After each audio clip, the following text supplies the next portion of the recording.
শরীয়তপুরের জাজিরা রণক্ষেত্র শতাধিক হাতবোমার বিস্ফোরণ মামলার আসামি ৮৮ জনের নাম উল্লেখ করে ১,০০০ জনের বিরুদ্ধে মামলা। ইউপি চেয়ারম্যান কুদ্দুস ব্যাপারী সহ ৮ জনকে আটক করেছে র্যাব ও পুলিশ। ঢাকা থেকে র্যাব অভিযানে কুদ্দুস ব্যাপারীকে আটক করেছে। শরীয়তপুরের জাজিরা থানা পুলিশের অভিযানে ৭ জনকে আটক করেছে। এই নিয়ে মোট ৮ জনকে আটক করা হয়েছে। শরীয়তপুরের জাজিরা উপজেলার আধিপত্য বিস্তারকে কেন্দ্র করে দুই পক্ষের মধ্যে ভয়াবহ সংঘর্ষে রণক্ষেত্রে পরিণত হয় পুরো এলাকা। হাতবোমার বিস্ফোরণ, বাড়িঘর ভাঙচুর এবং অন্তত ১৬ জনের আহত হওয়ার পর পরিস্থিতি নিয়ন্ত্রণে আনতে পুলিশ ও যৌথ বাহিনীকে হস্তক্ষেপ করতে হয়।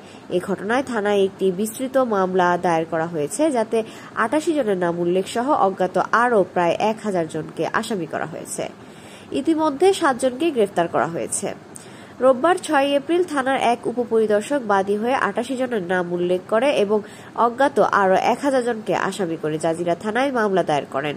মামলায় বিভিন্ন ধরনের বিস্ফোরক ব্যবহার, জনমনে আতঙ্ক ছড়ানো, ক্ষয়ক্ষতি ও হামলার অভিযোগ আনা হয়েছে।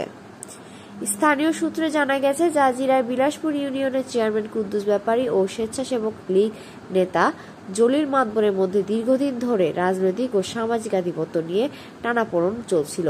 এই বিরোধ সময় সময় উত্তেজনায় রূপ নেয় এবং সংঘর্ষে জড়ায় দুই পক্ষের সমর্থকেরা। শনিবার ৫ এপ্রিল সকালে এই বিরোধ ফের রূপ নেয় ভয়াবহ সংঘর্ষে।